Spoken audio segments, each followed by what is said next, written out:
There's only 3 1-star reviews, so Is that why you were laughing? yeah. And also because this one's funny. Okay, let's roll. Now it's garbage.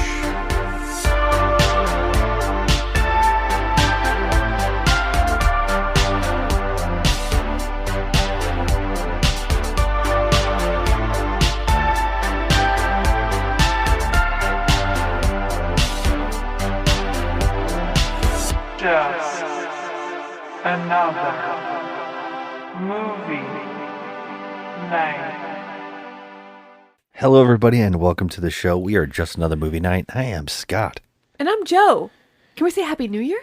Oh yeah, Happy Happy New Year! New Year! There's 2 episodes before this, but yeah, Happy New Year. Yeah, that's right. We there is recorded those No. earlier. I can't keep track. Just, Happy New Year anyway. I'm gonna be Happy New Yearing till March. Nice. Hey, guess what? What? Talking trash. Talking trash! Talking trash indeed. This is our show to review, spoil, debate, crap on, and give second chances to the hated, the lowest rated, the much debated, and the often forgotten flicks on the internet, all while asking the question, is it the worst movie ever made? And if not, what is? Because here on the show, we truly believe you can't review film unless you know what the worst is. And we're back. We recorded 2 episodes earlier in the year, last year, and we're playing catch up. So we're back, and we got an unintentional, just selected films, because during Christmas, you bought me 2 of the most randomly bizarre films that I'm not really sure why you got them, but they're movies that we saw a very, very long time ago and had fond memories of. So when you got these for me, I said, oh, we're revisiting these on the show. I mean, I had to buy them. Not only were the prices amazing, they were almost given to me as a gift for free. And I wonder why. Well, here's the thing, right? Unintentionally, usually we come up with a theme monthly. Mm-hmm. And we were recording randomly with a friend last year, and we recorded 2 episodes. And then when I got these movies, I said, oh, we're doing these. Mm-hmm. And I said, you know what? Accidentally, there's a theme. All 4 of these movies have a theme of being trapped in a location that they can't escape. And it's the worst situation you can imagine. Yeah, that's true. So yeah, the first movie was a pool. Uh-huh. The second movie was a possessed train of some sort. Mm-hmm. Oh, well, that's debatable. We have no idea what the hell's going on there. But this time, we have another trapped in a location that is hellish beyond all imagine. Today, we are talking about a movie that's tagline is, it has 9 lives. You only have 1. We are, of course, talking about 1988's Uninvited, or as it should be known, like it is in Norway, Killer Cat. I like Killer Cat. Killer Cat's perfect, actually.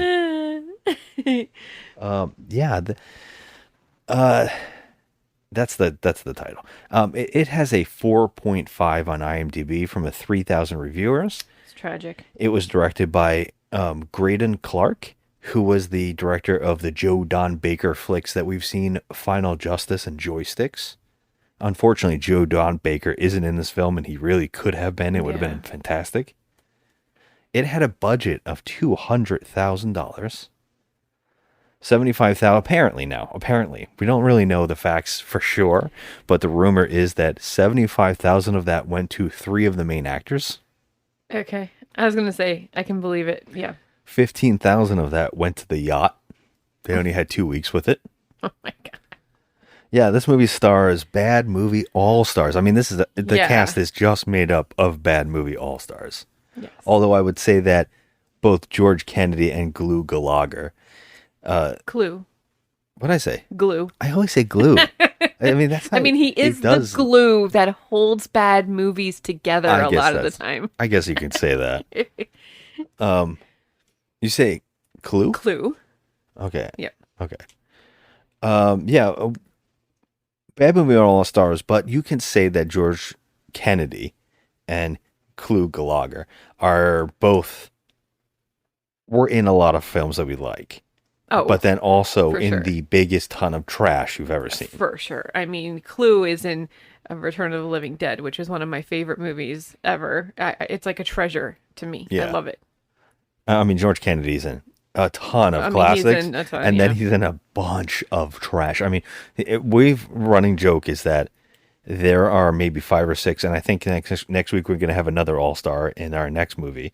And there's a running joke that when our friends come over and we watch movies, accidentally there is a Mount Rushmore of bad movie actors, and I would say George Kennedy George Kennedy's on that. is on that Yes. Mount Rushmore because he has been in some of the biggest trash we've ever watched together. Jesus, do you believe this guy? We've got to go now. Yeah, also stars Alex Cord. He's mostly known for television, not a lot that we have seen. Goodbye, Mr. Graham. Oh, please call me Walter. But he was big for a while, and then he started doing movies like this, which is, unfortunate. But those are the 3 that were paid the 75. I mean, I get it. Yeah. The rest of these people were working like minimum wage. Yeah, so I can see that. yeah. But yeah, this, go ahead. Well, the other cast members that there's not many because this is a small location. We have Tony Hudson. She's playing Rachel. She's the captain. She wasn't just one of the guys and Leatherface. We have Eric Larson, who's playing Martin. He's the nice guy. He was in Demon Wind. So again, bad movie all stars. Yeah. Except just one of the guys is not a bad movie. That's true. I put both. I actually think fantastic. Leatherface is pretty decent. I know, like that's the one that everybody is iffy on. She I kind gets of a like pass. that one. We like that one. Claire Carey, she plays Bobby. She was in Waxwork and Zombie High. Sherry Shattuck, she plays Susie, or AKA the Cat Girl. She was in Death Spa and Arena. We have a couple other people. Rob Estes is playing Corey. He is in Phantom of the Mall, Eric's Revenge. Rob Estes? Is that the same Rob Estes that was in Melrose Place? Is he? I didn't look it up. Are you serious? That was him. I knew that I recognized. It was killing me because I was like, okay, he's a 90s star too. Oh, I didn't look up TV shows. Yeah, he was on Melrose Place forever. He had those amazing blue eyes. He was a big deal. He was a really big deal. He was on 90210, and then he went on to Melrose Place. Okay. Yeah. I mean, now that he's saying it, I see it Yeah. completely. I didn't even think about Wow, looking it that took up. me a minute. He just looked like an 80s, just a typical 80s dude. But now I can see it. Holy crap. This also stars Toonces, the cat who can drive a car. We don't know the information on the cat actor in this movie, Oh, God. but it is the goodest of cats. Okay, can we... I'm just going to interrupt you. How do we start this? How do you want to start? I just need to say something, okay? Please. I am not, and I know that I'm probably going to get booed, whatever. Really? I do not like cats. Oh, Okay. yeah. Okay. Oh, you're going to talk about cat. I Talk. don't like cats, okay? But everything that happens in this movie is just with the cat. It's just beyond brilliant. I love it. It's so ridiculous. And I'm not like, I feel like cats are always trying to like get away from you. Like I just think that they hate people and they just don't want to be around people at all. And it shows in this movie Not for sure. necessarily, though, with cats. They're bitches. They're total mean- bitches. They will, like, you can feed them the most gourmet food and love them and just care for them, and they will still scratch your freaking eyeballs out. No, that's not true. They are mean. Cat lovers know cats are good to them. All right. Well, Cats can sense when you hate them. well, Let's just say that. Well, you know what? I guess that's I had a past traumatic experience with a cat. I think we've all had, but with dogs too, we've all had experiences on either side, right? All animals. I guess. Well, I've had my fair share with animals, yes. But I'm not a big fan of the cat, I in don't think they general. make a movie with ostriches, but we might find that and we'll have that Hey, conversation you don't too. need to bring that up, okay? I ain't right in the head over that ostrich Well, thing. here's the deal with cats. I'm allergic, and cats kind of love me.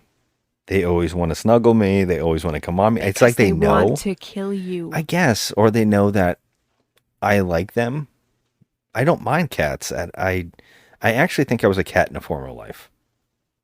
This is weird because every time I've had some kind of experience If with, you believe in that thing. well, yeah, I don't know. I Who do knows? think sometimes you do cat-like things. Yes. Yeah, we don't need to get into that, but I will say that You remember that time you threw me out the window and I landed on my you feet? did Yeah, land remember on that? your feet that time I threw you. Yes, Yes. I remember. So yes, you do cat-like things. But I gotta tell you, my sister had a cat. Okay, I would just be sitting on the couch watching TV, and that motherfucker would come over and just start scratching my legs like a scratching post. Yeah. And I'd be screaming bloody murder with blood dripping down my freaking leg, and this cat will not let up. I'm like, okay, I get it. You know that I dislike you, and that's probably why you're over here. But honestly, like I would watch that cat when she went on vacation, and I would go in and feed the most putrescent can of whatever. Yeah, it's disgusting. Okay, I don't know how having anybody to does it. let me tell you, I am a decent human being if I can open that thing and not throw up. Okay, it's filth. It's equivalent to tuna, and that is the bane of my existence. And I would feed this cat, and this motherfucker still tried to hurt me. So like that's what I'm telling you. I don't like cats. I don't trust them. I think they're trying to murder us. But I will say this cat in this movie was cute. Oh, yeah. Even it was It a reminds demon. me of Morris. Remember Morris, the cat? Like Yeah. from the old cat commercials? Yeah. We're old. I actually had 2 cats, and one of the cats we had was one of the nicest cats on the earth. What was it called? Jelly Bean? What was it? No, not even close. Where did you get that from? Toe Jam Earl? No, it was Lady and the Tramp. Oh, we Lady we and had the 2 Tramp. cats. One was a girl cat who was very young, and then the older gray cat, Tramp, was the nicest cat ever. This cat was so respectful of the family that he would not go in the door unless we all went in first. He was a gentleman. Because he didn't trust your ass. No, he was smart. We all love that cat. We love that cat. Unfortunately, Lady was a little bitch. Well, and was a hellcat. I personally think that they're going to smother you in your sleep. I don't like them. Anyway, but I will say the one in this is really cute. Just a cute one. Well, how do we start talking about this movie? Because on the show, we, of course, talk out a movie. We talk out, we destroy or discuss and rip apart this plot, or, you know, at least rampage through it. And so this one's an interesting one because from the moment go, this movie's insane. Well, I have a quote for you that might just, it's a good start off. Oh, wow. We're going to survive. We're going to get off this boat. We're going to get it started, and we're going to survive. I thought you were going to say, I got a couple here too. Let's see. I got the poison in my blood. I got the poison in my blood. Or I also have, yeah, well, he's shark bait now. Or how about, I need the food. I'm literally starving to death. We can do this all day. I don't like you. I don't like you punk kids who think the world owes you a favor. Or want some of this sweet little puss? There's another one like that too. Where's the other one I wrote? There's a lot of puss jokes in this movie. Oh, I wrote, here, pussy, have some food. Well, I'm gonna okay. God. I'll start us out now. This is gonna bring us into a couple of questions that I had. Well, That's okay. I mean, the movie starts out. Let's just get to how this movie starts because, okay, there's first, a couple of plots going on here, mind you. At least 2 plots. At least 2. I mean, that's a stretch, but No, I'll there's go at with least it. I'll 2. go with it. Yeah. Well, let's just say the movie starts out in the director who's acting in the opening here, playing the lead scientist. That's the director? Yes, that's the director. He's terrible. Everybody is in this movie pretty much. They start on him, and he rented out a veterinarian hospital. Really? And they filmed this opening in that hospital, that little tiny vet office. Oh my god. And the parking garage, apparently. They had a parking garage. Well, this scientist, he's like, the cat they are testing on has something inside of it growing, and they think it's like a tumor. They're like, what is this foreign thing that's inside the cat? That's the big question here. They're like, I don't know what it is, but let's open up the cat and see if it's a tumor. So when they go get the cat freaks out, And now this is the moment where we learn that this movie is all about overdubbing sound effects. Yes. Because from here on, the cat will alert you that he's in the scene by doing the exact same meow. Or in this opening scene, he's doing the yelp. Yeah, he's doing the someone shaking the cat and recording it. That's what it sounds like. Yeah.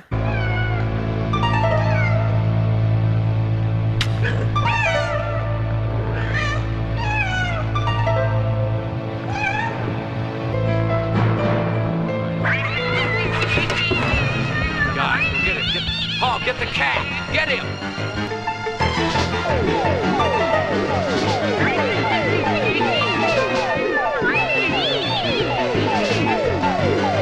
It's just they found a bunch of recorded cat fight sound effects. Yeah, like somebody has a needle and is pricking his little toe beans and hurting him because that's what it sounds like. It sounds like meh, like he's screaming. Yeah, and it doesn't end. For like 20 minutes. It does not. And this opening, it goes on forever. Oh, God. And or it goes meow meow meow meow meow meow a lot.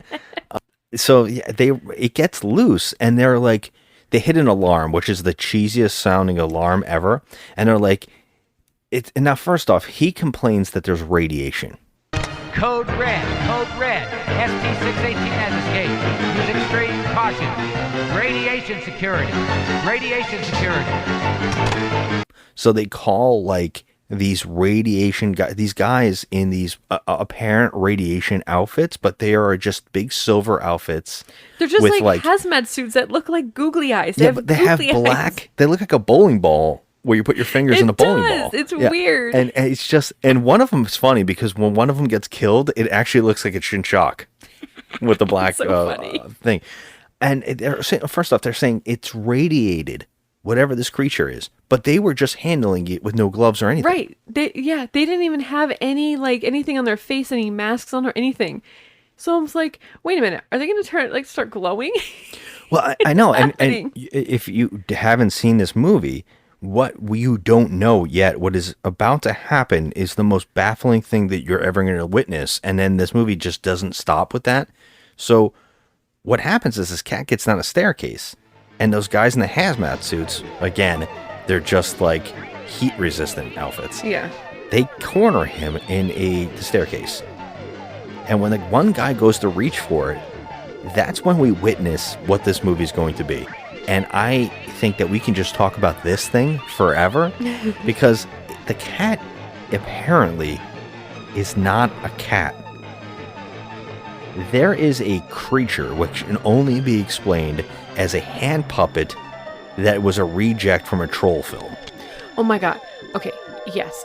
But it does look like that one from, like, in the Ghoulies movie. There's the like a one hairy that's one. like a hairy one, and it's brown. It's like a beige color, and it looks just like that. It's like they borrowed that from the set of that movie because it just looks like it. So we have a cat here. They trank the cat, and he goes down, but not before this monster comes out of its mouth. Yeah, there's a close-up of a cat's mouth ripping open and a creature popping out like to say hello. Right. Now, it looks like another mutated cat, which I think that's what they were trying to do, like to impregnate this cat or whatever they were doing with another. There was some kind of test with radiation on the animal, and they thought it grew a tumor. Must be a tumor. You think it could be a teratoma? I don't know. I don't think so. Never seen anything like this. Look, just bring the subject in and we'll cut it open. See what's growing inside of it. I thought that they were trying to, like, impregnate the cat and then see We'll never know. We'll never know what was happening here. It was so confusing. Because that creature that comes out now, if we took a normal sized cat and there was a creature piloting that cat, and that cat was able to crawl out of its mouth, of a cat's mouth, that creature could only be the size of a palm. Right, like the palm of your hand, yeah. So that palm of your hand is another little creature, and that thing is able to rip 3 men to shreds. But the best part about this is, can I ask you, okay, so the thing comes out of the cat's mouth. Yeah. And somehow, like, what does it do? Maybe, okay, just say a stretch would be it biting their throats out, right? But The it seems to amount maul of them. blood spatter that was what it is a crew member off camera throwing a can of paint on the wall, making it look like blood, but that was black. That was not red. It was black paint that they smeared all over the wall. I'm like, that's not how people bleed. Yeah. So that was weird. I was like, oh God. Okay, so they're trying to say that, this is my question. Were they trying to say that the people were working on the cat were radiated too? Or I don't know. No, I don't think it their was supposed to be blood black. I think was that black. I think what happened there was we were supposed to think that it was under some kind of emergency lights.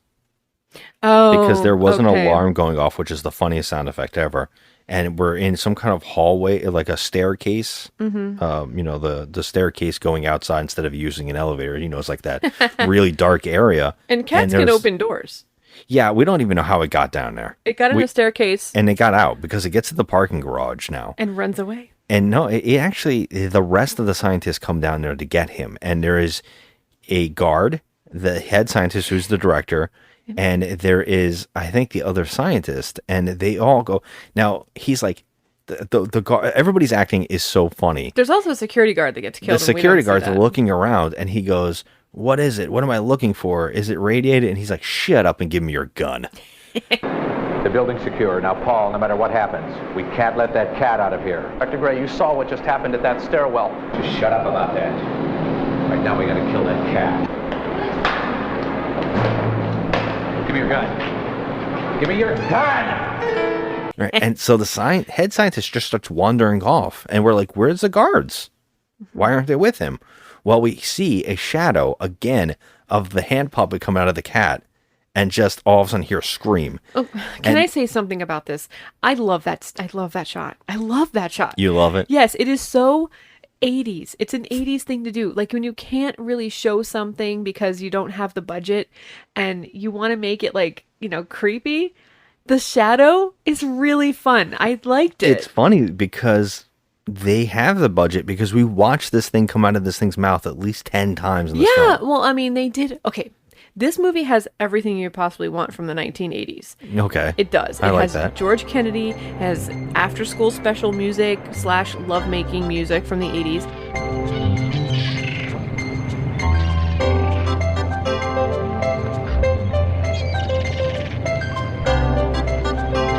'80s bimbos, '80s kissing slurps. Well, I know something that'll help. Yeah? Uh-huh. This is just what the doctor ordered.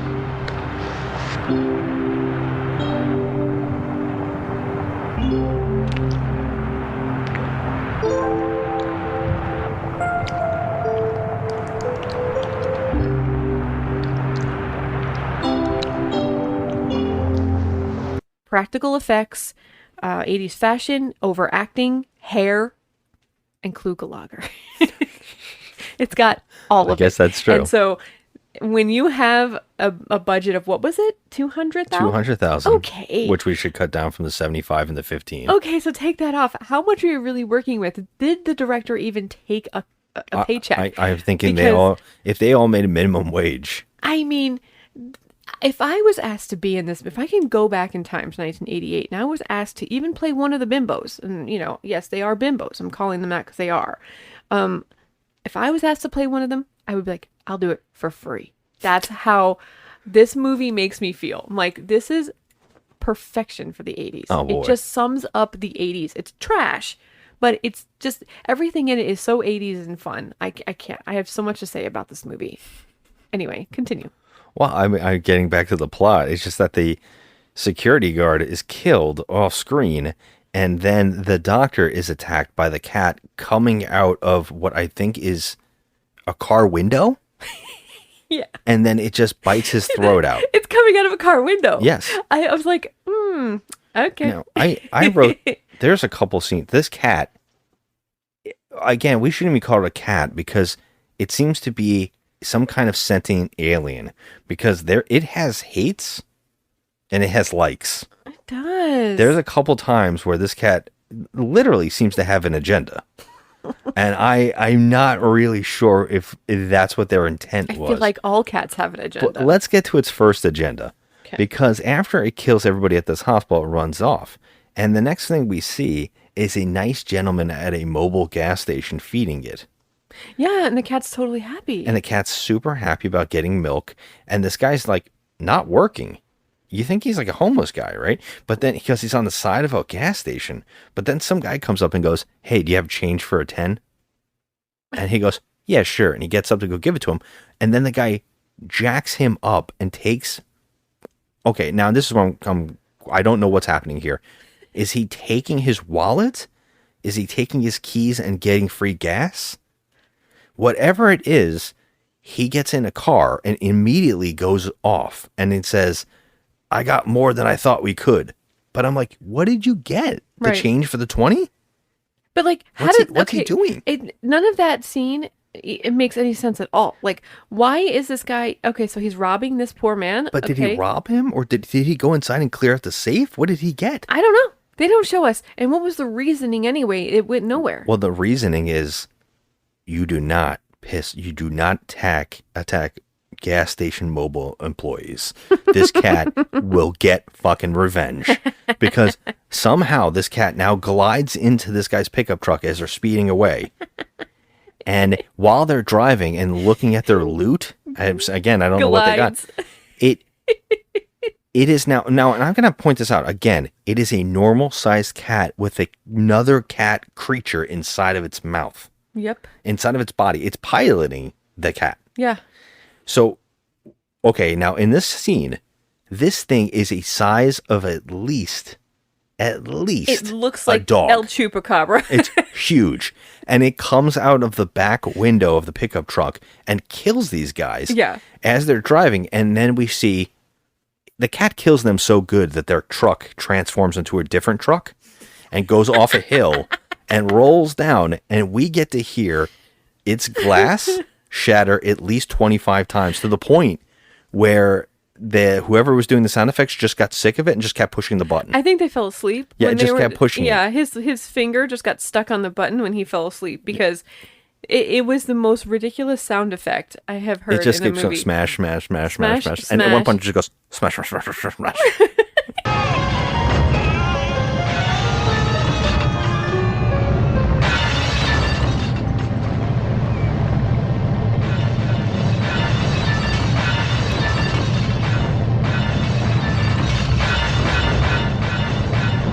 The guy just was like, "Oh, fuck it, just keep It pushing." was so fun. So then the cat got revenge for the mobile employee. So now this is their first moment where like, this cat's got an agenda. If you piss him off, he's coming for you. Oh, yeah, for this sure. This is the John Wick of cats. So that's the plot number one. The cat is mutated and sick. There's something inside, like a, what do you call it? A parasite inside the cat. It's a full other cat creature. It grew yeah. a second being. So that thing is inside the cat. So that's plot number one. Now we cut to the second. We go to plot number two, where we meet. Okay, it's Suzanne and Bobby, correct? Okay, Suzanne and Bobby, and we see these two girls wearing nothing, just little teeny tiny bikinis with like just shredded t-shirts over it. It's pointless. There's nothing going on here except bikinis. So they're in front of this hotel and they're like, "Oh, let's go inside and see if we can get a room," which is very random and whatever, because this is our first introduction to these two girls.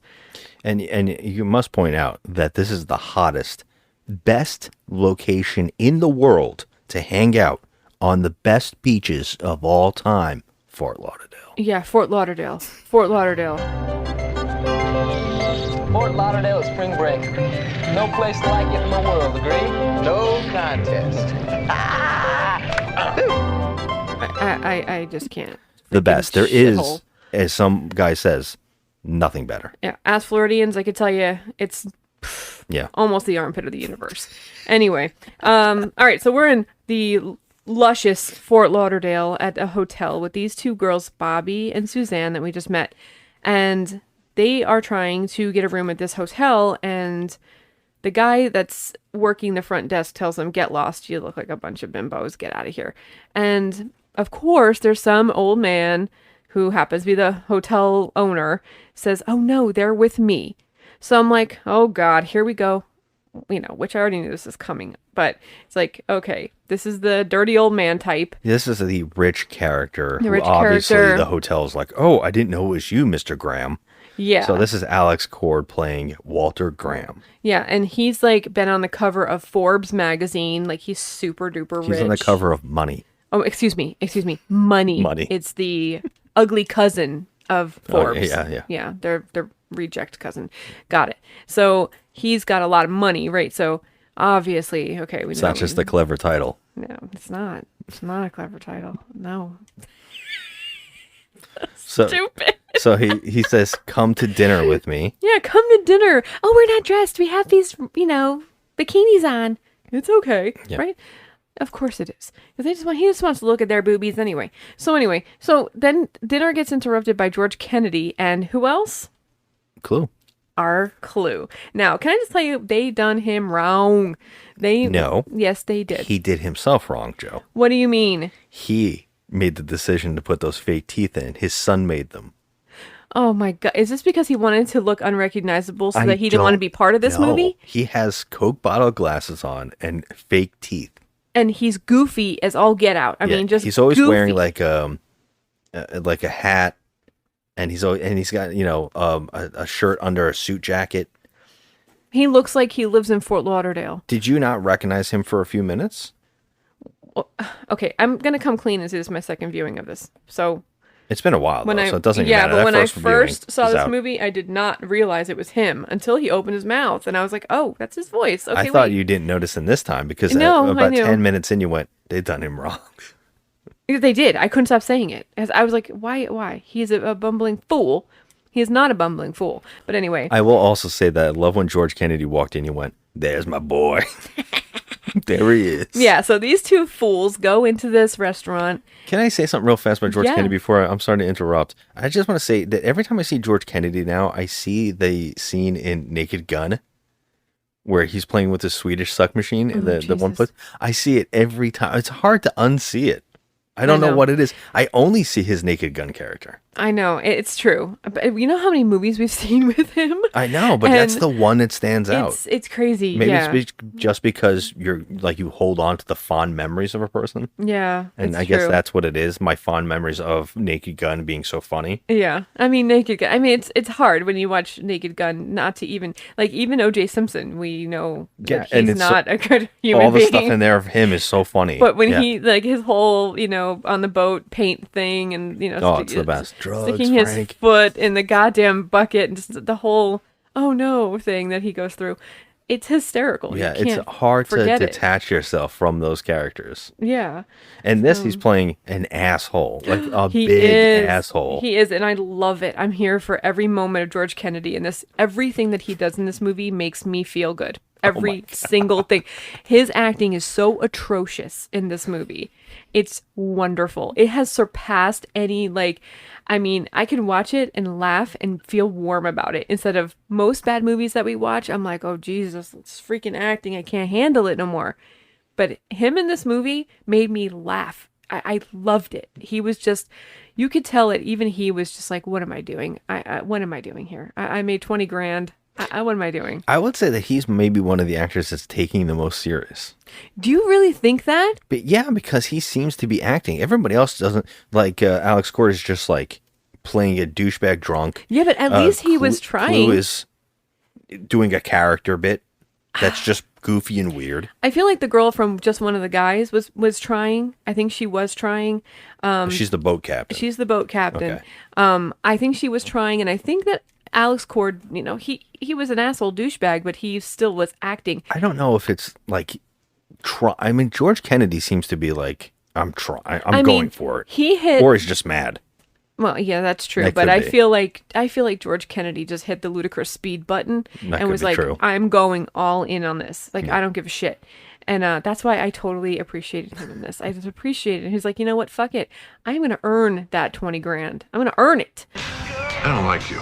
I don't like punk kids that think the world owes them a living. So it was really, I loved it so much. I guess the plot, though, is that he makes Alex Cord, this Graham guy, leave those girls and tells them when he's leaving, he tells them that they're supposed to meet him on the boat for a big party. Yeah, it's supposed to be happening at midnight. But That's questionable. That is doesn't make any sense for the questionable. next scene. Yeah. But then we see him on the boat, on that yacht, with another guy, and his, Clue and George Kennedy are there. Yeah, because the thing is that George Kennedy is getting him because they're getting antsy about this other guy. Apparently, he's some kind of guy in the government who they're helping pay off to make sure they can get away with the crimes that they're doing. Right, now that's the plot number 2. It has nothing to do with the cat. Nothing. Well, no, there's 2 plots. The plot is Graham and his lackeys have to get away. Uh-huh. And there is the cat. And I guess you could say the third plot is there's a bunch of kids. Well, yeah. And that's it. Like they're all plots that are going to converge. That's how you usually set up these characters in these horror movies, well, right? true, You have yeah. a plot and then there's the thing that gets thrown in to mess them all up. Which is the cat, And and so they go on their boat at midnight, like what he said, come to the boat for a party at midnight, which is weird. That's because they're going to try to pay this guy off. But this is confusing because they're not there to pay him off. They just end up murdering this dude. Yeah. And they give him like $1 million and then they drown him. Yeah. And Which, it why was go like, through all that? why if you're go through gonna, all that? If you're going to kill him in the long run, just do it and be done with it. Like, just kick him off the boat? Like, I don't understand. Like, throw him into the water. Yeah. Why are you going through this whole scene and setting up? I mean, I guess the movie wanted us to know that this guy, Mr. Graham, is just a piece of shit and he's a bad man. They're bad guys. Yeah. Yeah, they're bad guys. Okay, so they're setting that up. Fine. And Clue is their henchman. He's their guy who murders people, which is funny that they don't have a younger guy. They have an old man with Coke bottle glasses. I know, and George Kennedy is no spring chicken either. And well, he's a part of it. He's actually one of the business guys. It's the 2 main guys are the businessmen. And then Clue is like their lackey. Right, yeah. So he jumps in a hot tub and murders this guy. Yep. And that's the plot. And so they basically say, well, we have to run away. But instead of like just leaving on the boat there, they go back to the hotel, which is like, Yeah. Why did they go back to the hotel? And then the funniest plot, like what we find out is those girls didn't go to the party on the boat at They were midnight. supposed to go at midnight. They just cut to the next day and it's sun, and they're going to a lunch on the docks at this dock place, and they're meeting 3 guys. I guess the 2 girls are basically fooling around or dating or whatever with 2 of these guys in this group. Editor's note: they just met. Hey, you're right again, Corey. Check these 2 out.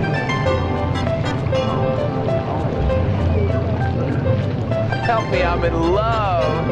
And they seem to be coming our way. Oh, man, what are we gonna do? Let's try to look bored. Do what I do. Hi. Mind if we sit down? Of course. Be our guest.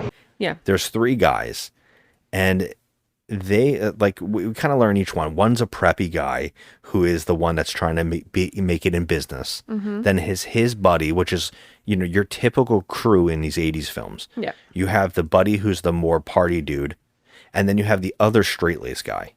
I'm telling you, 80s movies. Yeah. All So cliches. the straight-laced guy is the one that's single, of Yep. course. Of course.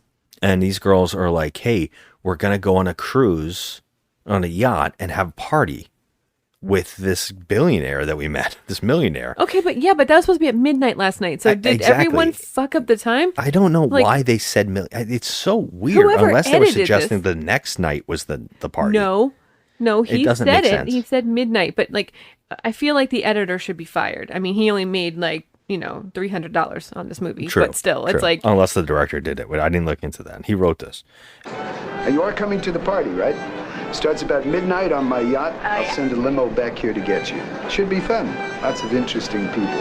Those kids are like, oh, we're gonna go and meet this guy, and of course the one preppy guy is like, oh, I know who that is, and I can't wait to meet yeah, him. he's a and, millionaire. Oh my yeah. God, he's famous. Oh, I'm gonna be like him one wanna day, be that kind of a like thing. him. So they, look, we're gonna go on the cruise with them. Now, these 2 girls don't realize that millionaire wants to have sex with them.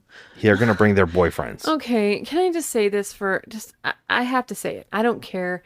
This is like typical, like, stupid bimbo shit. Like, now, a millionaire invites you onto his yacht. Do you think for 2 seconds that that millionaire is not expecting anything from you? Exactly. Like, come on. Really strange. You know, on their part. especially like back then in the 80s where they were like, we don't give a shit about anything. We just want to party.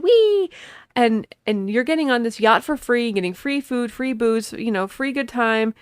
And you think that this guy is just doing this out of the kindness of his heart? No, he's a dirty old man. What do you think? Yeah. So when they pull up in this little boat, they have their guys with them. Before they get on, we see that Graham and George Kennedy and all them show up in a limo, and they're supposed to send the limo to these kids, but That never happens.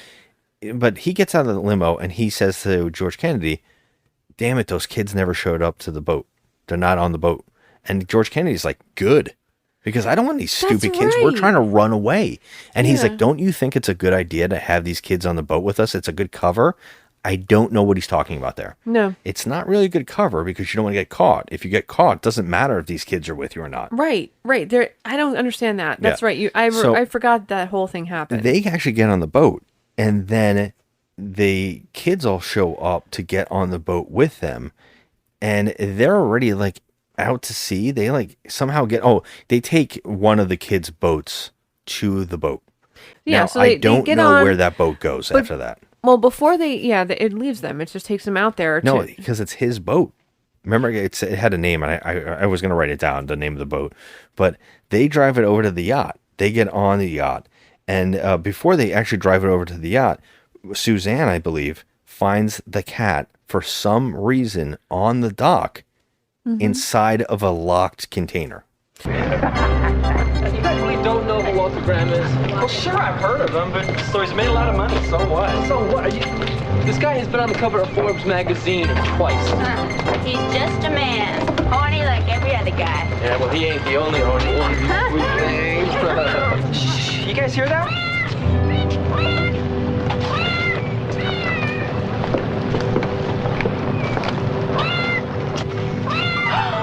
Oh, look, the poor thing. Oh, you look starved. Oh, come here. Oh.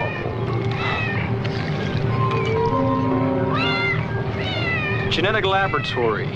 This must be a lab animal. Must have gotten away. You mean they're gonna cut it up and experiment on it? No, not necessarily. But sometimes it is vital to... No way. Not with this cat. I'm taking my little baby with me.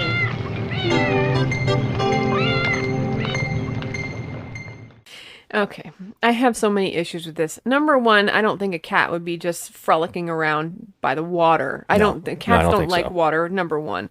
And number two, how did it get into a locked freezer? It's not, is it a freezer? It looked like a freezer for bait. I thought it was like a, to keep your life jackets and stuff in. On the dock. It was a big white thing. It looked like a freezer. Yeah, it was just shut. And the only reason they heard it is because the one looping of the cat meow is playing over and over and over until she opens it and she says, "Oh, this is my kitty now, and it's going to come with me to the boat." Yeah, and what's impressive about this is that there's about 6 people on this little boat going out to the yacht, and not once does that cat monster come out of the cat. Yeah, that's something I wanted to ask you about too. Why did it take so long for the cat monster to show its true self in the science lab? I don't know. It waited till it was cornered? Yeah. Like, weren't you already in a cage? You should have done it 100 times. Yeah, he could have killed them at any and time. How long did it grow?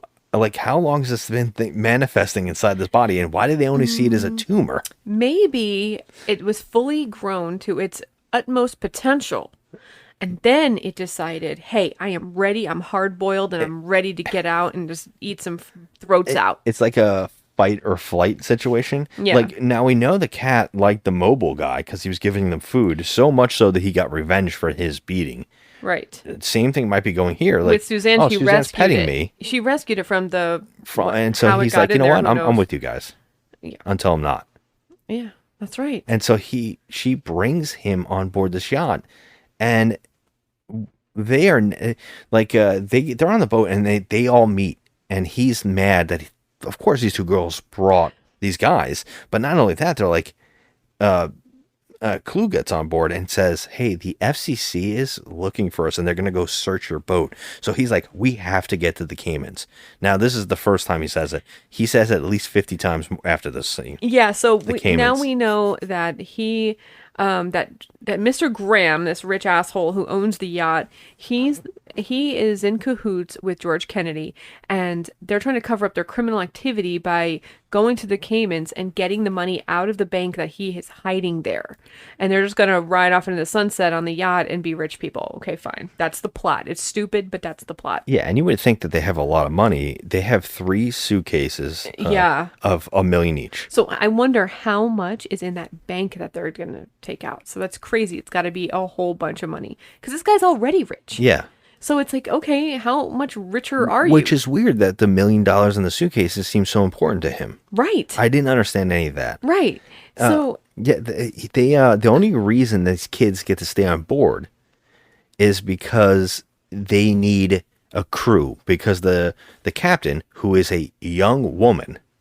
I think that this girl is literally maybe 1 year out of high school. Okay. It feels like I it. don't understand how she is a captain of this boat, but can I also stress to you that you remember we've seen Overboard from 1987 with Goldie Hawn. Yeah. She had a whole crew of people and a butler and a first mate and a captain and this one and that one and people running the whole boat. You're telling me that you have one maybe 19-year-old girl running this whole entire yacht by herself? Well, that's the complaint. She says she doesn't want to leave yet because she doesn't have her crew, because the crew didn't want to come back. Well, because they couldn't afford it in the budget. What, in the movie itself? Well, yeah, I have a feeling that They can afford more people. he's such a son of a bitch that no one wants to come and work for this yacht. True. And the only reason this woman, Rachel, is the captain of the ship is because it was hers, but she came under financial problems with her father, and he basically is holding it against her. Mm-hmm. So he's basically forcing her to work for him, and she is kind of stuck doing it. It's the only reason. So she needs a crew, or they can't set sail.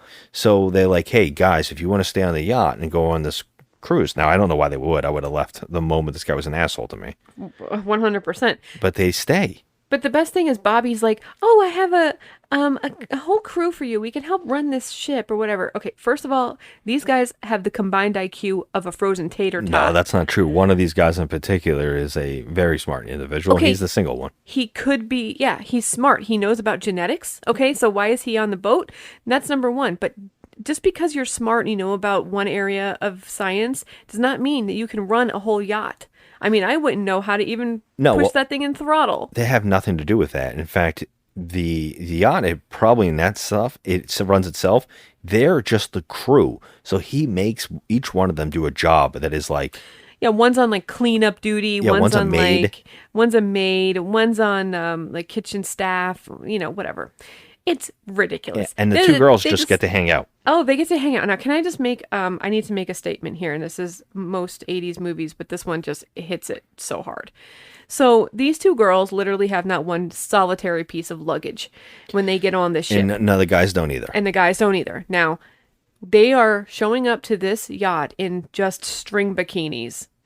In the next shot, when they're on the boat and they're dancing to the music, they are in dresses. Yep. The guys have changed. Yep. They all have different clothing on. Now, are you telling me this millionaire has a full stock of dresses on his yacht? Because, girls just start flying in left and right and they're like, hey. Yeah. That kind of thing. Because they literally have different shoes on. They have different everything on. Yeah. I'll do one better because I noticed you were laughing about this and you were writing it down. I saw you writing some notes, and I knew that you didn't notice the one thing that you should have picked up on. What was it? The guy... The smart one in the group is a biologist. He's a major in college for biology. He has a microscope. A giant microscope came with him. Okay. Where did he keep that one? You were talking about the luggage and their clothes. It could be reasonable that they had crew clothes on board, not the women's, I mean, but the at men's. least Maybe. Where did all his biology equipment come from? He's bringing something sensible on board, for once. I love it. At certain scenes, he holds it like it's a video camera. Well, okay. Wasn't it? That was like some kind of nautical No. device. There was an actual microscope. I feel like, because the captain said, oh, this is like for navigation purposes. And he's like, well, it'll still work in this situation. And he used it Is that that way. what they said? Yes, that was not a microscope. That was So how does it work? It was called something, I think with a C. Do you have a sextant? Yes, why? Can I take a look at it? Okay, but Martin, a sextant's used for navigation. I know, I just want to try it out for something else here. Do you have a prism or a magnifying glass, something like that? Mm-hmm. Do you have any water? Any liquid at all? Mm-hmm. And this thing is doing a microscope's job. I mean, it really was. It was like a microscope. It zoomed in and saw cells moving. It did. It's not you don't use that for, it's not like it's not the telescope. I mean, but they called it something. Usually you put that on maps or something, right? You don't use that. You can't see like the germs on the map. It was some kind of like a charting system, like a compass. Yeah, but that doesn't work like that. No, it doesn't. That means he had to have a microscope with him. They made sure that whatever that nautical device was turned into a microscope. Oh my God. He can help along the plot. I'm glad we didn't get that scene. He can help along the plot. He needed to. So Well, anyway. yeah. So I guess the important thing here is now the cat is on board, and we're gonna get people being a jerk to the cat. Now the cat seems pretty chill with everybody, but that's when we get those lines like, "Hey, puss, you want some food?" And the guy chucks food at it for no reason. Chucks food at a cat. Yeah. We also get Clue, who is a bumbling drunk idiot. He goes up. His name is Albert, by the way. He goes upstairs, and he's supposed to drive the thing. They told him drive. He doesn't know what he's doing. He does not. He's not a captain. He's not a captain. But of the a captain boat. puts him in charge because she needs some sleep once in a while. Yeah, so he has to watch While the he's drinking an navigation. entire bottle of champagne, drunk off his ass, he's steering. It's the best. It's like literally the best. He He's goes and perfect. finds. Now again, the cat is hiding in another box. I don't understand. know what's Okay, happening first there. of all, as much as I dislike cats and I'm not a fan of them, I think that what's going on here is borderline animal cruelty. They are putting this cat in situations that I think would traumatize the animal to, I mean, just beyond traumatize. Beyond. I mean, the cat almost gets submerged in water. The cat is thrown into boxes with lids. He's probably having a nervous breakdown. Oh, I'm sure. Yeah, that's what happens here is that Albert throws some champagne at it. You want some of this sweet little pussy?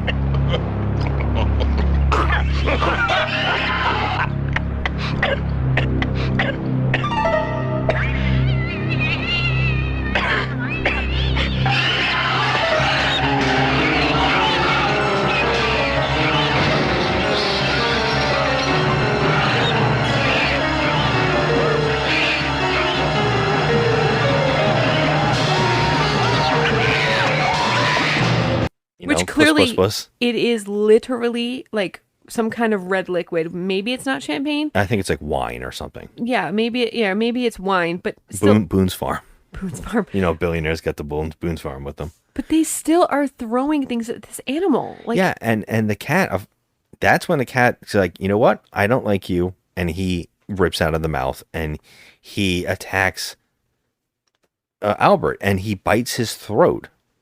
And that's when we learn something really interesting about this movie. That the cat's bite it adds some kind of toxin to the blood that makes everything in the body want to burst.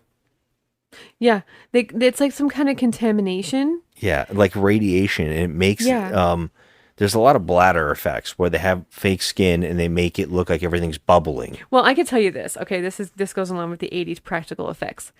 For no budget, yes, it looked bad, but it was still... It's still like more inventive than it should be. Yes. Yeah. I mean, I have to give this movie credit. I do. For literally having no budget. I mean, we've seen bigger budget movies with stupid crap effects. This one has no budget, and they did a decent job, and they actually their blood looked like real blood as opposed to like, the shit that is used in a lot of Dario Argento movies. Yeah, that's true. Where it's clearly red paint. Yeah, just paint. Not talking smack about Dario, I love Dario, but just saying that there's a big that's a comparison right there. It's like Argento blood and Everything else. But I think they did good. When Albert dies, he actually falls into the ocean. And what's funny is everybody else is inside listening to music and dancing, but George Kennedy can hear his scream. So he goes outside and sees the blood on the railing and goes, ah, shit, he's dead. So he goes and tells the other guy, he tells him, hey, I think he died and fell overboard. And they're like, oh, crap. Let's hide this as long as we can. Yeah, which is amazing because Graham, the millionaire, he says, yeah, let's hide this. But you know what? They don't make any effort to clean up the blood or anything. They just leave it. They leave it, which alerts everybody that he has fallen overboard. Yeah, so Rachel, the captain, was looking for Albert, and she's like, I can't find him anywhere. And, she stumbles upon the blood. And here's a question. I think, I don't know if you can answer this, and I don't think there really is an answer. But Albert was pretty ripped up, right? And I mean, he was bleeding and all fucked up. Yeah, that's where the blood on the railings come from. It's smeared. Yeah. So when he falls over into the ocean, wouldn't that contaminate the ocean? His blood is leaking into the ocean. It's not enough. Well, I'm just saying, like, even if one fish nibbles at him. I was thinking that same thing. What if a shark? Because they make a joke because George Kennedy just goes, yeah. He's shark bait. I mean, I know I'm overthinking well, this. if a shark does eat him, are they going to continue to contaminate themselves? Or will it just normally be killed by the salt water and the rot of the ocean? Okay, that could be true. I know I'm overthinking it, but I had to ask because... Yeah, I mean, it's weird because we don't really understand what's really happening. And there's no way to... I will say, though, the smart guy of the bunch sees the blood, comes up with the idea to go, hey, is this Albert's shirt? And then matches the shirt and the blood sample and realizes the blood is contaminated. And that he says, I think that whatever happened to him, he had some kind of illness and that he could have contaminated something else. The whole place. And then he's like, it shouldn't be a bad thing because it would have to come in contact with your blood. How would he know? I don't know how he's discovering all of this. I mean, there's always, in these movies, there's always one know-it-all. Yeah, because they have to force the exposition on us. He doesn't know shit, but he knows everything about shit. Yeah. It's just crazy. I will say this is really funny, too, because the cat is just, don't mess with me kind of a thing. When they start the engine, the cat happens to be sitting right next to it, and he gets startled by it starting, and he comes out of its mouth, and he hits it. Because he's mad and he's like, don't you disturb my sleep. And he smacks that sucker and it makes something happen to it, which continues into the story that the boat is messed up. Right. But we don't know that. They don't know that yet, but there's a start of the problem. Mm-hmm. So the characters are going to start realizing it. But the girl finds out that Albert is dead and has fallen overboard. She wants to go back, but they talk her into taking money. No, what they do is, so Graham knows that he's got her, pretty much in the palm of his hand because she wants that yacht that once belonged to her father. That she wants out of his business. And so she wants out of the slavery that she's stuck under and wants that boat. So he says to her, I'm going to transfer the property ownership of the boat to you if you just get us to Grand Cayman and we will get our money and we'll go our separate ways and this boat will be yours. And so she's like, okay, but I still have to put this in my log. Yeah. And she, she doesn't call the authorities, but everybody in this movie has an agenda. It's like ridiculous. And if they've been sailing, they didn't find this out for hours. There's no way. And George Kennedy says, there's no way you'd find his body. No way. There's no way. It's gone now. We're wasting everybody's time. Right. So she's talked into it and she goes along with it a little bit. Although she does put in her log, hey, this guy went missing, and this is what's going on. And my thought is that there's no way we're going to find him. So then things kind of escalate. So the way that they escalate is that very quickly, Graham gets really drunk and sees one of the girls, Bobby, doing some workout. Now, this is very gratuitous. One of the things I love about these 80s trash movies is the gratuitous, sweaty, sexy body workout scene. Yeah. And it's literally for no reason. I mean, the way they shot it. Yeah, because 5 seconds ago she was sitting around the pool or the hot tub in a completely different swimsuit, mind you. So she's got a whole They started that. wardrobe. It's actually the other actress that they shot. They start the shot on her vagina. And they like pan and around. They slowly pan up. You don't even know what you're looking at first. You're No. like, oh, is this butt? Nope. No. It's the front there, and it zooms up. And she's a playmate, that one. You could tell their bodies are slamming. I mean, beautiful girls. Yes. But I don't know if she's a playmate or she just was on the cover or whatnot. I'm not sure about that, but she was, and I you can kind of see that. Although they filmed the other girl way more sexually. They do, yeah. Bobby, who was in Waxwork. Who's in Waxwork? She plays Gemma for all of you Waxwork enthusiasts. No, let me tell Not you, many. I love that movie. Waxwork 1 is fun. You Definitely know I need love to check that it movie. out. Yeah. She is in Waxwork 1, and Yeah. I'm telling you, I love it. It's a good one. Yeah, it's fun. But so she's doing this workout, and of course he comes onto her very heavy. Now, she's acting like, I'm working out, I don't want any part of you. Mhm. And he's like, look, I'm going to be really rich, and you can come with me, and, you know, you've been teasing me too much. Now, this is another one of those moments that the cat ain't having that shit. Because it turns out this cat hates sexism. This cat does not like the much. The cat is watching this, and he starts getting very mad when he starts touching her. Mm-hmm. Because he was just happy watching from the couch her work out. Oh, yeah. But when this guy puts his hands on her and starts like pushing it toward her, you know, her toward him, I mean, the cat freaks out. When the game's over, you get out. Oh, Walter, we're miles out to sea. Now, how am I going to get out? We've got a lifeboat. You wouldn't dare. You want to bet? Walter, now don't be stupid. Now don't be stupid. Hey, what the hell are you doing?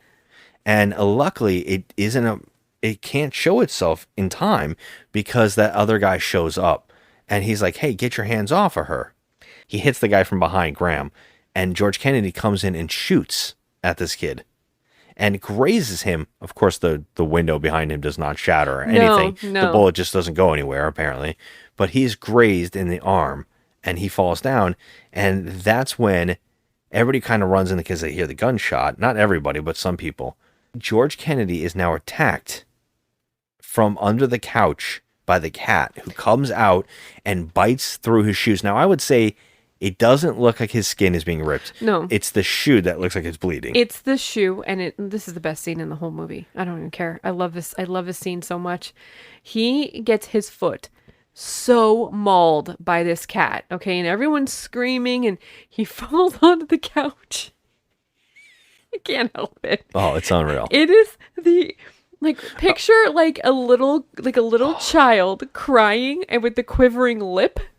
Yeah. This is the acting that George Kennedy chose to do for this scene where he's in so much agonizing pain. He's got the quivering lip. Like, he's totally I've never seen such overboard ridiculousness. And we've seen some ridiculousness. This acting on George Kennedy is probably the tops in ridiculous that we have seen in many, many years.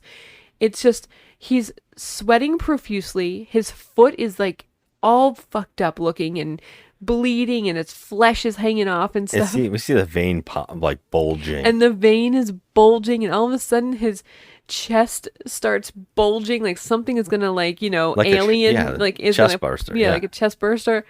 And none of that happens. It doesn't just burst. Dies. He just Which is a shame because after seeing another B-grade horror movie, Slugs, yes, which is another episode in itself. That's amazing. In that movie, there is this bizarre amount of special effects for no reason, where slugs are in the blood system and it makes your body blow up. Yeah. And people in that movie burst. Yeah. It is unbelievably awesome looking, disgusting effects. I feel like they should have done that here. They should have done that here. Because I feel like we needed the grossness. Yes. I mean, because we just sat through literally 10 minutes of his quivering lip acting. And I know you're going to be mad about this because you were talking about how much you love George Kennedy. Before all this happens, he actually kicks one of the guy's asses. And when I say kicks that guy's ass, it's a funny gut punch and then a small kick.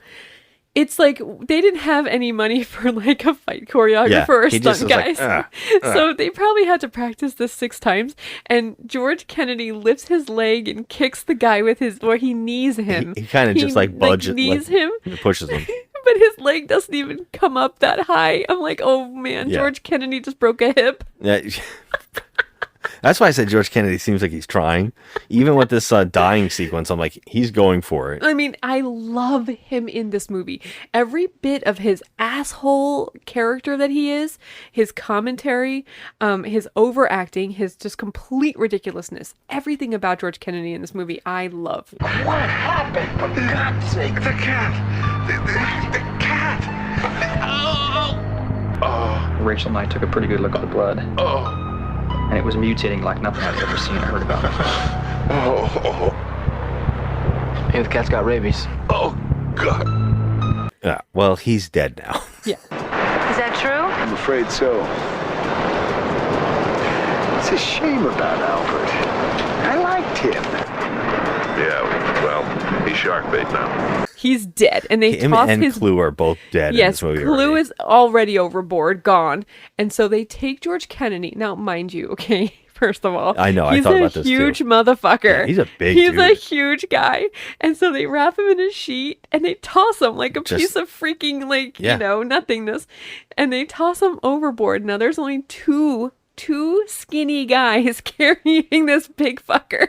I was to seeing that toss too. him over, and when they toss him, it looks like a mannequin wrapped up in a sheet, like just like it was so bad. What's crazy is that they saw this monster, and by the way, the monster they have the gun on the floor and they try to shoot it after it bit George Kennedy, and it literally appears where all the alcohol is, and all the alcohol is getting shot, but the monster's just going behind the alcohol. It's so funny like, looking. Can't catch me. Yeah, like you know what it really looks like.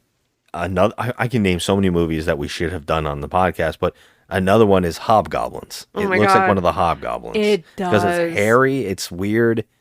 It looks like a dog creature. It's strange looking. But I'm sorry. I'm not going to lie. Some of the practical effects for this movie with zero budget are damn good.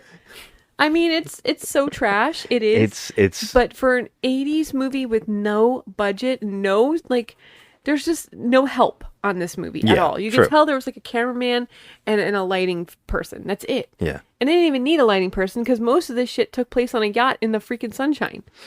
So it was just crazy. Like, I'm all in for this. I don't care. I love this movie.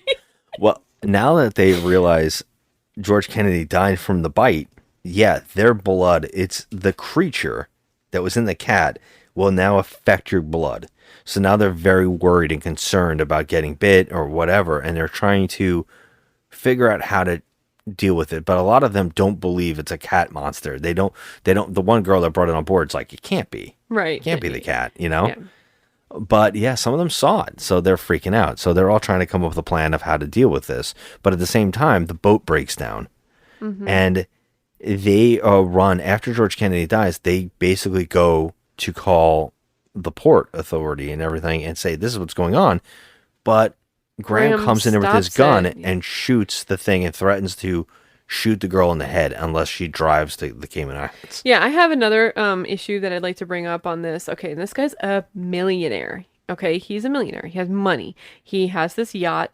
Now, this is like the worst 80s cliche that, oh God, the fucking car won't start when it needs to. Yeah. Oh my God, the boat won't start. Are you serious? This is like a bazillion-dollar yacht. And you're telling me that the engine broke down on this thing? Because the cat swatted it. Remember?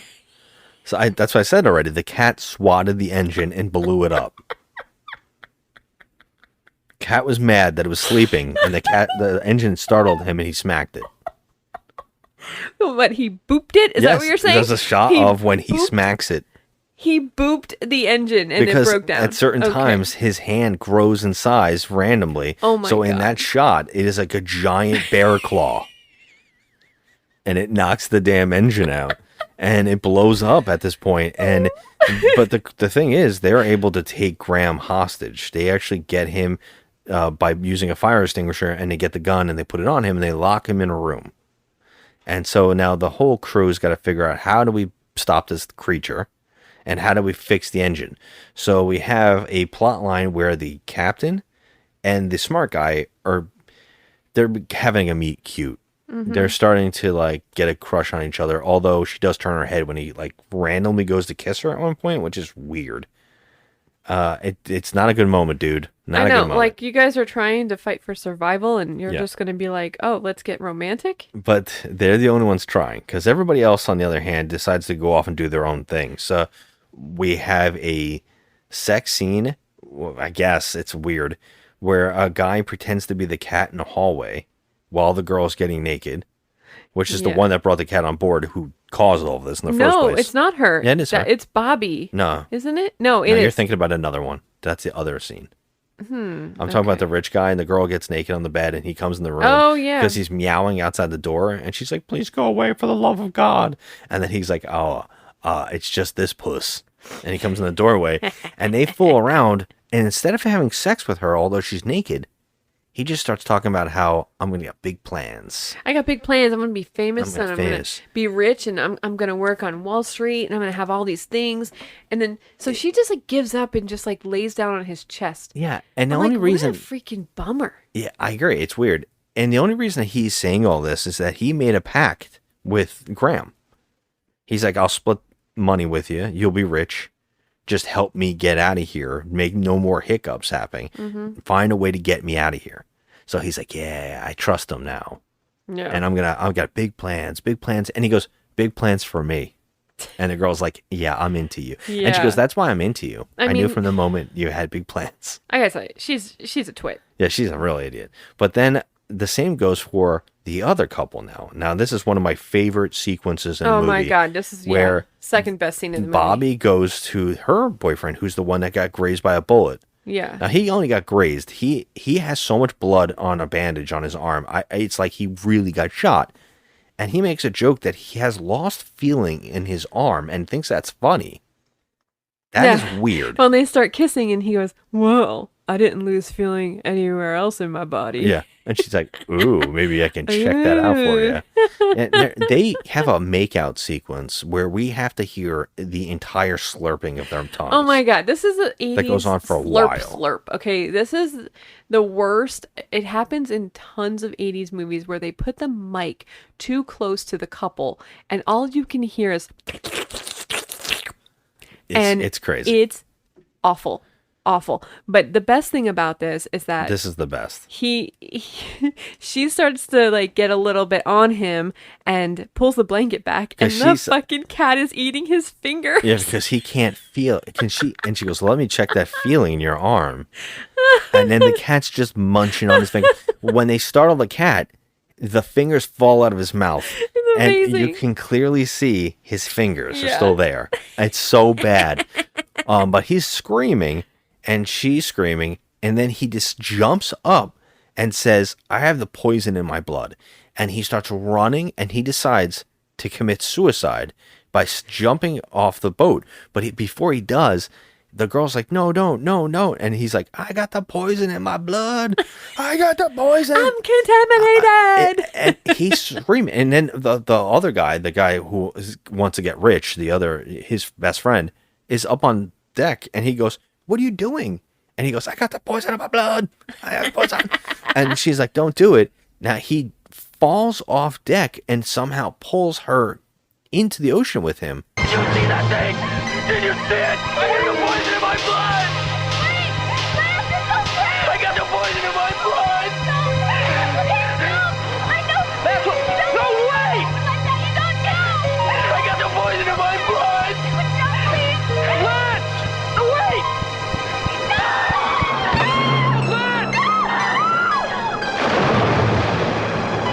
And the other two guys run down and they jump in the ocean to go find them.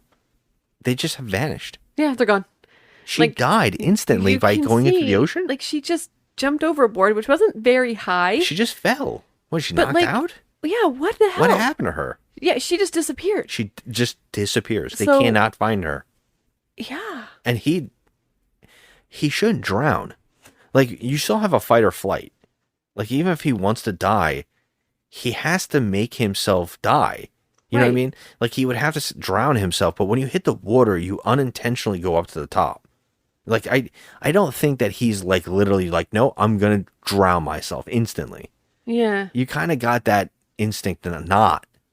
The fact that he's just so ready to die is insane. Unless they're saying that both of them were poisoned because she was making out with him while he was getting eaten by the cat. Yeah. Maybe that's what they're suggesting, that they both were They were both infected with, and they burst in the water somehow. Yeah, maybe. I have no idea. They just disappear. I mean, he was contaminated big time because his fingers were getting eaten off, but she was also slurping all over his face. Yeah. So I would say, yeah, that's it for them. They exploded underwater. Let's just go with that. Let's just go with that, because they just gone. They don't mention them. They just show that they didn't find them. And now we're down to 5. Yeah. Well, are we at 5 only? We're down to the main 5. And now the jock guy, he comes up with the plan to let Graham come out and help them, because we're like, we need all the help we can get to fix the engine. And we start seeing the deterioration of the other girl who brought the cat on board.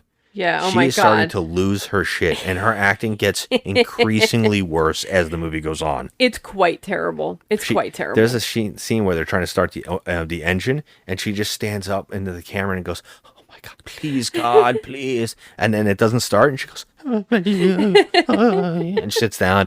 It's unbelievable. And then her boyfriend or whatever, after they get Graham to help out and they go in shifts to do certain jobs, they're also starting to realize that any food that wasn't in cans is contaminated. Mm-hmm. So they can only drink stuff that's closed and hasn't been touched by the cat. Right. Which I was laughing because I was like, wait a minute. She tells the guy, I'm starving to death. I'm literally starving to death. Yeah. But there's cans of food you can eat. I mean, what happened to the cans of food? Well, they're rationing it all. Yes, but so it's only literally been 7 hours since they've had their last meal. She's starving to death. And they keep talking about how the cat is getting hungry. And I was like, he just ate like 4 people recently. Like, he just had an entire finger sandwich.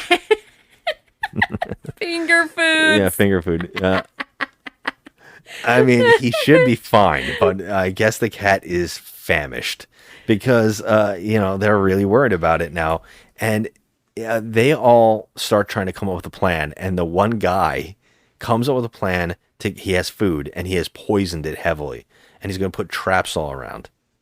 Right. So he goes off at one point. The cat is too smart for that. The cat is way too smart. And at one point, he goes after the cat.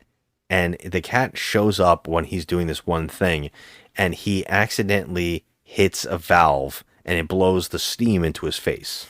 He kills himself. He accidentally gets killed because the cat startled him, and his face is like just gutted. Okay, here's another practical effect that I liked. loved. I loved it. Okay, I think this movie needs to be seen. Anyway, me talking about it doesn't do it any justice. Yeah. But he looks like a jelly sandwich, like a jar of jelly. He looks like Hellraiser. He does. It's awesome. It's really good for no budget. It looks. This one looks decent, not like the finger sandwich thing. No, the finger foods. Foods. That didn't look so good. But yeah, so now we're down to 4, and that's when they're getting worse. Because after this incident, they found a rip to the food source. And they said that the cat was too hungry and had got in somehow. They said it looks like he clawed through the metal. He used his paws to get through the metal. Okay, it's impressive. Yeah. They make a reference in this movie about how that he seems to... The guy actually starts sciencing the hell out of this cat, because he's like, I think that they pumped some kind of steroid into it, and I think the cat is like, its genes have like spliced, and now it's super strong. Yeah.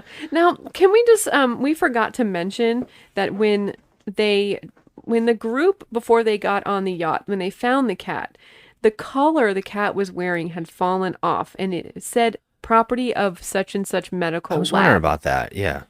Now, if that's not some kind of like eye opener, maybe a red flag to maybe call some kind of animal control and say, this cat, there's something wrong. It's been medically tested on. Yeah, and she actually points that out. She goes, I wonder if that had anything to do with the science tag we found on it. Yeah. So she finally figures out, stupid twit, right? Suzanne, right? Oh, it's all about her. I mean, she's the worst. And she's the asshole that brought the fucking cat on board. Now, you have a freaking medical tag like that. Yeah. I would never pick up a cat like that. Like, You don't I would know never pick what up a the hell. cat in general, like just a stray. Like, no. Yeah. It belongs at some isolated island somewhere. Like, come on. It's not right. There's something wrong. I don't care what they're Something's pumping wrong into here. it. You never know when there's a hidden dog creature inside of a cat's mouth. You I never mean, seriously, you know? I mean, It's that's just famished, ridiculous. Oh, we're saving it. It's fine. Oh my God. Yeah. So, she has a couple speeches throughout this section of the movie where she mentions how we're all gonna die. The acting is terrible. It's incredible. She's a terrible actress. This made I hate me to say it. laugh. This is one of the highlights to me. Every time she speaks. We're all gonna die out here. I mean, let's face it, we're all gonna die on this stupid boat. Take it easy, Suzanne. We're not gonna die. We're gonna survive. He's right, Suzanne. We're gonna make it. We'll have that engine fixed in no time, right, Martin? That's right. We've almost got it. If we give up now, we might as well just lie down and die. We're gonna get out of here if we just keep fighting.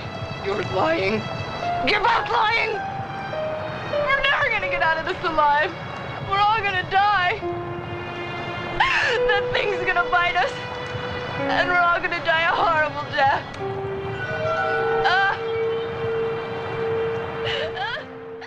Well, she goes so crazy at one point that she goes to the food source and says, I knew it all along. They were lying.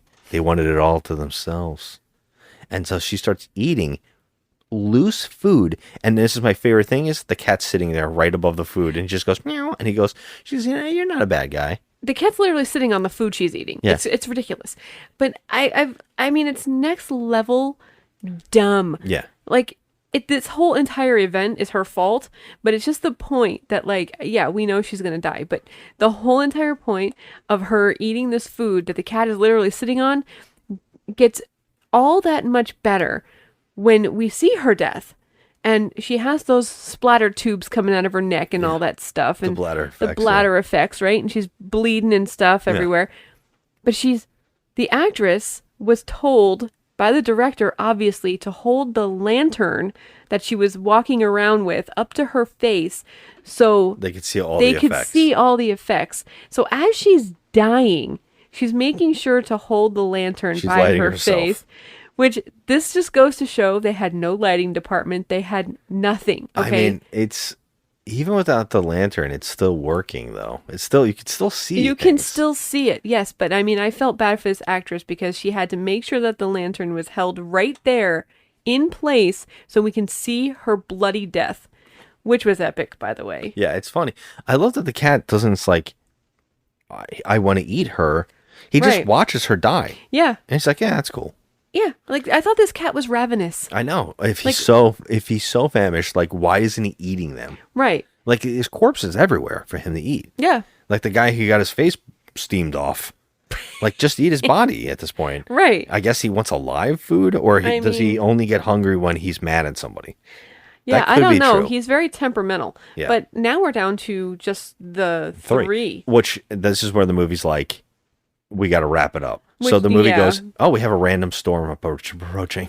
Yeah, let's ramp this up. Let's ramp it up so that we can just end this movie. But what's really impressive to me is that Graham, the main villain in this movie, he makes it to the very end until he doesn't. Yeah. Well, he actually sees a hole in the wall with water coming and he goes, stop it. He tells the fucking do something captain about of it. the boat that she's supposed to First of all, this hole is like a cannonball. It's just shooting water. It's just so insane. And then the boat fills up so quick. Now, this is the best. They could not afford to have the boat, the real yacht, being shot in any kind of storm situation.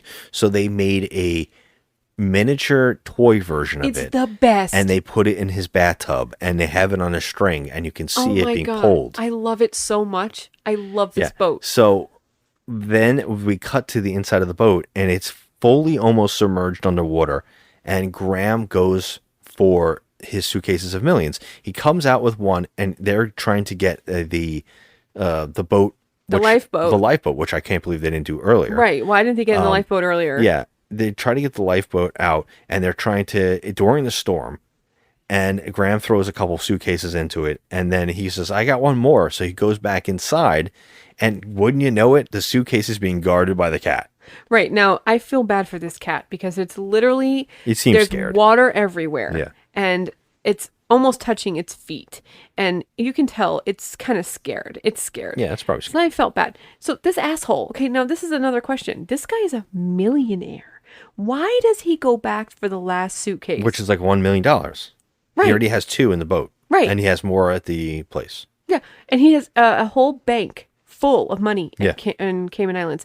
Why are you risking your life? The boat is almost underwater. Yeah. And so this asshole goes in. I'm like, okay, this is the big epic moment where he's going to get it. He does. He does. The creature just jumps at him, and they have a wrestle fight. He's got the stuffed animal, and he's wrestling it underwater. It's and so it just fun. kills him instantly. It's so fun, though. It is. And we don't know where the cat goes after that. Well, what we do know is that the one guy goes back for him. I don't know why, but he finds his corpse and then runs back out. And the other girl has, by the way, they're together now. They like kissed already and everything. She put the boat in the water, and he has to jump off into it. So he jumps off and climbs into the boat during the storm. And now the way that they shot, this is amazing. This is true facts. They shot this in his swimming pool at his house, the director. And they're just rocking the boat back and forth. So every shot is them shooting hoses on them, and they're rocking the boat back and forth, and the 2 actors have to sit in the middle and say dialogue while being shot in the face with water. And their dialogue is so bad, and they're almost laughing in every attempt. It really is bad. He says, why was Graham so interested in these suitcases? They open it up, and he's like, it looks like $1 million. And she goes, you can finance your biological research, and I can get a new boat. That's a perfect time to talk about your future plans. Yeah, but then they go, and then this is my favorite. This ending is one of the funniest bits I've ever seen in a movie. He goes, wait a minute, not too soon. The cat's here. And they just point, and then you see the cat is on the side of the boat going, "Rawr!" And then they're like, oh no. And it jumps at him, and he catches it right before his face, and he's like, oh, and he just chucks it into the ocean. And then she goes, are you okay? And he's getting shot in the face with water. And he says, I don't think it hurt me. I think I'm great. But wait a minute, it's not over yet. And then he point again, and the same shots of the cat on the side of the boat jumping on his face so again happens. Great. It's so great. So they chuck it there like, he's not going to give up. This cat is not going to give up because we're the only floating thing in the ocean. They're like, throw the suitcase in, and he's gonna throw the $1 million away. But then she goes, I have a bag, put it in the She bag. has this magical duffel bag that appeared out of nowhere, and they dump the money in, and he throws a suitcase like he was throwing like a life preserver to the cat. And the cat is on it like Titanic. Oh my god. And the cat is just, it's not even the cat, it's the monster is floating on the suitcase, just looking at them like, ah. Now, mind you, I would be doing everything possible to drown this fucking thing. Yeah. Okay, no, but they they're cheer. saving it. They're saving it. They actually cheer. Yeah, we did it. Yay. And the next shot is there in the Cayman Islands, and they are being like, I don't know what's happening here. Well, they're reporting the whole incident. Yeah. They actually reported it, did the right thing. So we're like, oh, okay, they got the money. They have the money. They have the money. They have clean clothes on. Yep, clean clothes. They're gonna. And they get away with it. They're gonna get away with it, but not before we see the cat and the suitcase on the beach walking around as the cat. Okay, and this little boy runs up to the cat and says, "Wee, kitty." So we know this is gonna start all over again. Yeah, this is like a Jumanji moment It where is. Jumanji's on the beach. And Finn. Yeah, Finn. And I feel like we need a part 2. And we point out that the cat is a different color cat. black cat Black cat. this time. Is it there? Are they suggesting that the monster jumped in another cat's body and know. like hijacked it? Is that how I it mean, works? are there several cats just roaming about on the sands of I Grand guess Cayman so. Island? Yeah, maybe. Who knows? I mean, honestly. Like, huh, you look like a choice number. Let me jump into you. Yeah, exactly. You look like you got nothing going Oh on. my god, I love All this right, movie. So my question is, if I'm not mistaken, he had 3 suitcases of money. He threw 2 in there, Yeah. and then he went back for the 3rd. Yeah. But in the next scene, there's only 1. Oh, well, because the 2 suitcases were in the boat, and so she dumped one of the suitcases, the money, in the bag.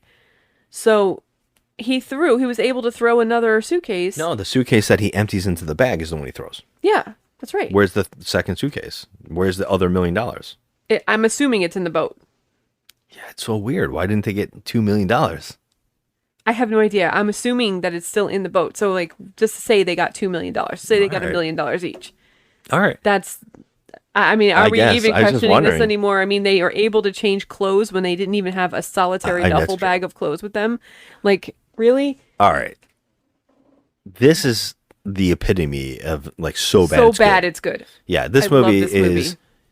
this. I think this has to be seen. I think that people who aren't able to laugh at how bad this is and like how ridiculous and it's the most insane friggin' movie I have seen in a long time. It's insane. It's so much fun. This whole movie, it's like you can't help but be like, oh my God, like why? But at the same time, I mean, we've seen so many movies, like Cameron Mitchell and Robert Zadar and all these like, bad movie all-stars, but they don't have like that punch in the gut, like silliness factor that this one does. I mean, some of them do. Are you suggesting those people don't have movies that are this good? No, they do. But I mean, like, we've seen a lot. Like, I'm just trying to make an example. Like, we've seen a lot of bad movie trash. And they're, so bad it's good in their own way. But this one just has everything. It does. It, like, has everything. I read off the list earlier of all the things it has. And it's just so much fun. It's just a fun movie. And at the end, you're left, like, what did I just watch? But Yeah. I'm so glad I did. Yeah. So what did you give it the first round? I'm going to stay by my score. This is like in every sense of the word, it's terrible. Yeah, it's terrible. That's why I give it a 4 out of 10. I because did so much more than that. It's a 4 because it is really bad. It's just so much fun. And I always say on the show, I give So Bad It's Good 4 stars usually. And I definitely think this is on that list of you have to see this once. This is insane, this film. Yeah, well, I think I was way too generous the first time. Oh, yeah, that's crazy. Yeah. I mean, I gave it a 6 the first time. That's, it's a terrible movie. It's a terrible movie. Upon the second viewing, I will say I did still laugh though. Oh, it's amazingly bad. And I Yeah. appreciate so much of the things they were trying to do on no budget, But, I guess I'll drop it down to a 5. I still loved it. I loved it. This movie is... None of it makes any sense. There's no logic to it. The acting is terrible. The effects are insane. No rhyme or reason at all. It's still You can so see the much fun. puppet hand. You can actually see the arm of the puppeteers. Yeah, but we It's- watched so many other movies No, like I'm that, just- like Evil Toons. No, but I'm just saying. Is this better? Yes. But is it 5? Is it mediocre? No way. I like it. I'm dropping it from a 6. I was too generous the first time. All right. So we're saying this isn't the worst movie ever made. No, we enjoy this. Oh one. my God, Yeah. not This is even. not even cracking our top 5 of the worst movies ever made because we're giving it a 4 and a 5. Yeah, of course. So, yeah. I think this movie should be seen. I think it's fun. I definitely think this needs to be watched. Yeah, it's called Uninvited from 1988, and there's a lot of confusion. So if you look up this movie, you'll get The Uninvited, and you'll see like a lot of different uninviteds from different years. Yeah, and I wonder if I said in the opening, The Uninvited. I hope I didn't because it is one that I feel like I should say the. Yeah, because you But feel it's like not. you It's should, just but no, it's just Uninvited. Uninvited. Killer Cat. And I'm gonna drop mine down to a 5. You're giving it a 4, but that brings us to our segment of why we can't have nice things, where I read out 2 extremes of online reviews: a 1 10-star and a 1 1-star. Yes, there are 10-star reviews on this. as God proof bless that people. people cannot review movies and they fuck it up for everybody else. Because this, I'm going to start with a 10-star, just because. Give me the name too. I want to know. Everything. Okay, you'll love it. So, 10 out of 10.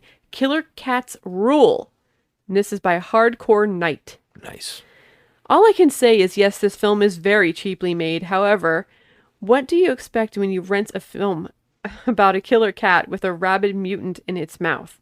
It's made for kicks, though the only good acting was from the cat, and the rest of the cast was laughably bored. Though I admit I like this film, for the simple fact I love cats, even though they are horrible. They are all horrible movies. I mean, Killer Cats, Cujo worked and it was convincing, but Killer Cats, give me a break. It was a nice try and an original idea, though cheap effects and bad acting ruined the film. Too bad they never made a sequel. I would have rented it. Nice. Okay, well that review was asked backwards because you gave it a 10, but then you're crushing the whole entire Somebody movie. wants to try to sway the whole rating system, which never makes sense to me. Right. And then we have this. 1 out of 10 rubbish. McJensen is the name of this person. Any rating above 1 is insane for this steaming pile of horse manure. Movies simply do not get worse than this. The acting is atrocious, the plot is absurd, the editing and lighting is amateurish beyond belief, and the cinematography is extremely uninteresting. The special effects stink, and the dialogue is laughable. There's some very attractive ladies to watch, but their lack of talent is astounding. Every male in this travesty is a foolish idiot, especially the owner of the yacht. I never thought I'd come across a worse film than Radical Jack, but this stinker is the worst gob of slob to ever be retched out of the intestines of a cat. That I read it just how it was. Yeah, I don't. Was that everything? Yeah, I've never seen Radical Jack. Okay, So but I have two things to say to him. Radical Jack, I'm going to mark down on my thing.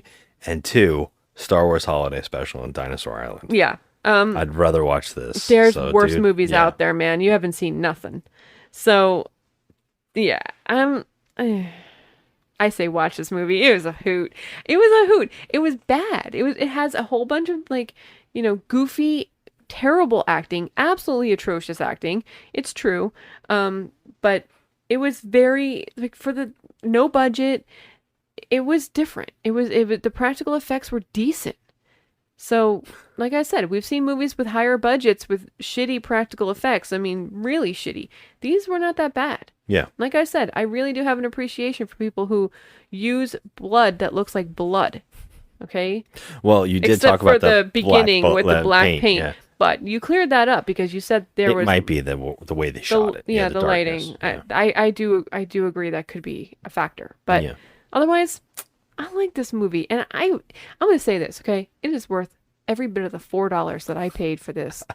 And I would pay it again because this movie was a hoot. Yeah, I was talking. We were shocked because I read that this had an HD restored version on from Vinegar Syndrome, and I heard that there was another version of this, another cut where I guess it was a foreign version where the opening and the ending are different, and I wonder what that movie the differences are because. What could they have changed? I heard also that there's more minutes in it and that they established the characters more. But I was like, what would you give these characters? What could be established more on these characters? I have no idea. I don't know how to watch that version. Well, I can tell you this. Vinegar Syndrome is selling this version that you're speaking of for $24.99. That's insane. And it gets worse. It's completely sold out on their website. Yeah. So people do like this movie. I'm not the only Well, Vinegar person. Syndrome specializes in movies like this. The ones that you would never, in a million years, get a good DVD release. Right. Well, yeah, this is like the Blu-ray. Yeah, we have the Miami Connection one of those. And it's like, there's no way you can make this look better. Like, I was laughing. Just the fact that it was in HD made me laugh and I had to have it. It's almost like a collector's item in hilarity. I mean, I feel like if I bought this for you for Christmas and you asked me what I paid, obviously I won't lie to you. I'll tell you the truth. If I paid $25 for this, would you be pissed? Yes.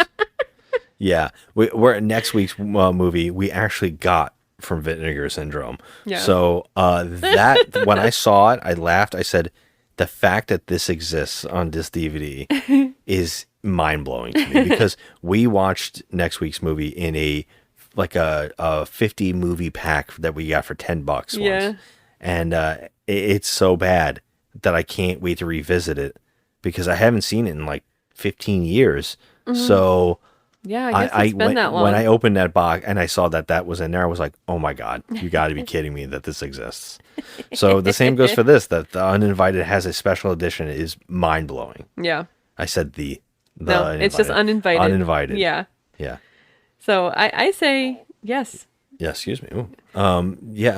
Yes. Yes. Definitely Watch on this. the list of so bad it's good. When people say what's so bad it's good, the movies that you watch with a bunch of friends with drinks. Yeah. This is definitely on that list. Yeah, and you could probably find this on YouTube. It's on maybe. YouTube right now for free. Is it? Yes. Okay. There you go. You got that, Beck? You listening? Homework. If you haven't seen it already. Yeah, tell me that you think this is rubbish or if you think it's magic like I do. Nice. Especially if you like cats. Yep. All right. Any last parting thoughts? No, that's it. This is fun. I really had a good time with this movie. I like it. Yeah, it was a good revisit. For sure. I wouldn't even say I didn't remember half the movie. I remember the one major scene with George Kennedy getting his foot. I didn't remember that. I remember the monster. I remember the cat. That's it. So this was good because we went in. It's been so long that it's like a fresh start. Yeah, it is wonderful. Yeah, all right. So thanks for listening, everybody. As always, hit us up on Instagram at Just Another Movie Night. That's me and Joe at The Crafty Misfit. And we would love to hear your takes. We would love to hear why you love cats with monsters in their mouths. Yeah, just let me give you just some shameless, ridiculous plug information. I am making Valentine's Day earrings, fellas. So if you're listening, hook yourself up. I'll gift wrap everything for you. Go to thecraftymisfit.com. Get you girls some pretty earrings. There's my shameless plug. I liked it. Shameless. All right, guys. Until next time, have a good one.